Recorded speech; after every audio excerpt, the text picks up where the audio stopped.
üksik Kiisu-Miisu. Ühes väikses piparkoogimajas elas Kiisu-Miisu.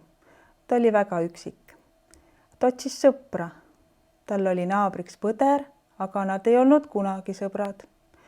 Kiisu-Miisu läks jõululaadale. Oli pime ja ta nägi valgustatud kuuske. Kuuse juures oli õnneloos. Ta võttis roosa paberi ja seal oli kirjas: leia sõber. Kiisu-Miisu vaatas kuuse alla. Seal oli väike pakk.